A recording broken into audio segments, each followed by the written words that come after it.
Welcome to my daily reading of A Course in Miracles. I've never done anything like this, so bear with me. I'm going to assume that it's going to get better and better. I'm going to read the introduction and chapters of verses 1 through 17. The verses are like 1-1, 2, 3, 4, whatever, how long they are. And tomorrow, I'm going to go back to the beginning again and read some of the notes. I'm also going to read the introduction about what is A Course in Miracles and the authors or whatever, the scribes, and give you guys more information about that. But first, what I'd like to do today is chapter 1 through 17 and the introduction. This is A Course in Miracles. It is a required course. Only the time you take it is voluntary. Free will does not mean that you can establish the curriculum. It means that only that you can elect what you want to take at a given time. The course does not aim at teaching the meaning of love, for that is beyond what can be taught. It does aim, however, at removing the blocks to the awareness of love's presence, which is your natural inheritance. The opposite of love is fear. But what is all-encompassing can have no opposite. This course can therefore be summed up very simply in this way. Nothing can be threatened. Nothing unreal exists. Herein lies the peace of God. Chapter 1, Principle of Miracles. You will see miracles through your hands, through me.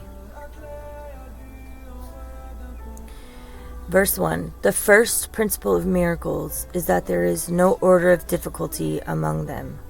One is not harder or bigger than another. They are all the same. Verse 2. Miracles in themselves do not matter. They are quite unimportant.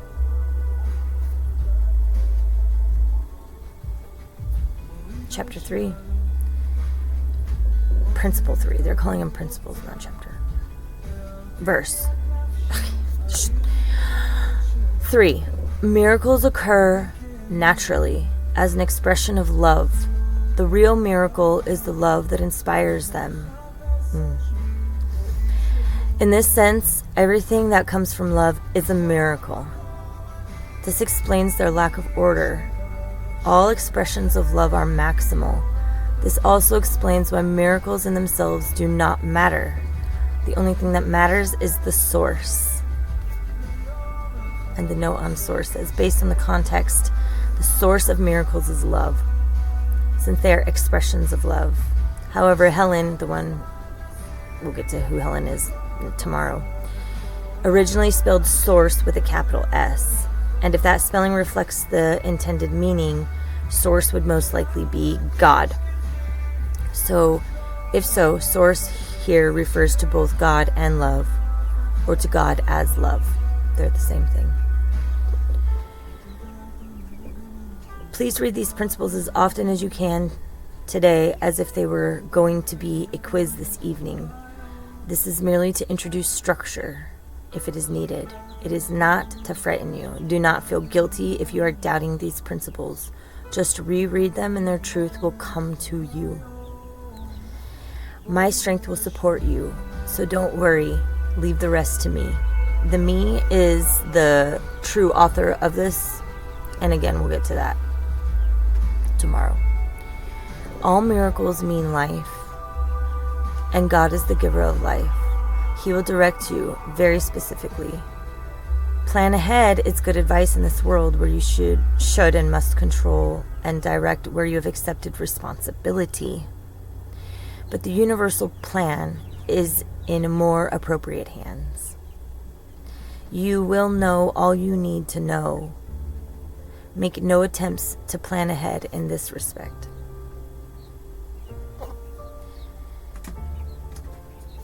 Miracles are habits and should be involuntary. Otherwise, they may become undemocratic. Undemocratic, this is a side note. Undemocratic meaning they would not be expressing social equality. They would not treat everyone equally, but would be given specially to some. In other words, they would be given out in a selective way, as the next sentence says. So here, miracles are habits and should be involuntary. Otherwise, they may become undemocratic. Selective miracles are dangerous and may destroy the talent. Miracles are natural. When they do not occur, something has gone wrong. Miracles are everyone's right, but purification is necessary first. A note on purification. The purification necessary is not of the body or soul, but of our thoughts. As we see in this line from lesson 151 in the workbook, which says, your ministry, which consists of giving miracles, begins as all your thoughts are purified. Purification of the mind, the thoughts. Verse 7, miracles are a form of healing. They supply lack and are performed by those who have more for those who have less. Miracles are a kind of exchange, like all expressions of love, which are always miraculous in the true sense. The exchange reverses physical laws. A miracle is a reversal of the physical order because it brings more love to the giver and the receiver. I gotta read that again. A miracle is a reversal of the physical order because it brings more love to the giver and the receiver. Verse 10. The use of miracles as spectacles to induce belief is wrong. They are really used for and by believers. A miracle is misunderstood when it is regarded as a spectacle. Prayer is the medium of miracles. Prayer is the natural communication between the created and the Creator. Through prayer, love is received, and through miracles, love is expressed. 12. Miracles are the effects of thought. Thought can make the lower order or create the higher order. This is the basic distinction between intellectualizing and true thinking. A note on intellectualizing. It is not just engaging in intellectual activity. It is a defense mechanism that uses reasoning to block out emotional stress and conflict, which is important not to block that out. One makes the physical, and the other creates the spiritual. So let me read this from the beginning. 12. Miracles are the effects of thought. Thought can make the lower order or create the higher order. This is the basic distinction between intellectualizing and true thinking. One makes the physical and the other creates the spiritual. And we believe in what we make or create. Verse 13. A miracle is a beginning and an ending. Thus it abolishes time. It is always an affirmation of rebirth, which seems to go back but really goes forward. It undoes the past in the present and thus releases the future. Yet there are many still be Yet there may still be one more thing, your fear of punishment for what is done now. Everybody makes mistakes. These errors are completely trivial. When the past has been forgiven, these minor infractions are very easily altered. All miracles attest to truth. They are convincing because they arise from conviction. Without conviction, they deteriorate into magic, which is mindless and therefore destructive. Or rather, uncreative use of the mind. Sorry, got caught in the 15. Each day should be devoted to miracles. Time was made so you could use it creatively and convince yourself of your own ability to create. Time is a teaching. There's a note here. Creative and its cognates in the early dictation referred to expressing the power to creating something rather than to being imaginative or original. It is thus similar to productive. In this miracle principle, number 15, you are creative or productive when you perform miracles. This also explains the word constructively in the next paragraph.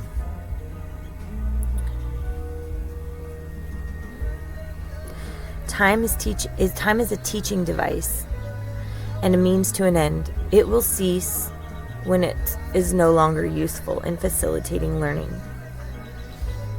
Have a good day.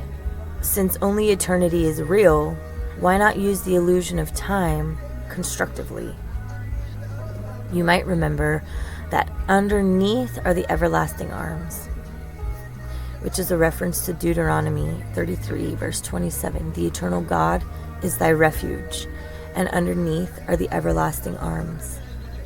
The injunction to remember this seems to be a reference to reminding yourself of it throughout the day, similar to the kind of practice that will be taught in the workbook. You should begin each day with a prayer. Help me perform whatever miracles you want of me today. Every day, I wrote that on my mirror. Help me perform whatever miracles you want of me today.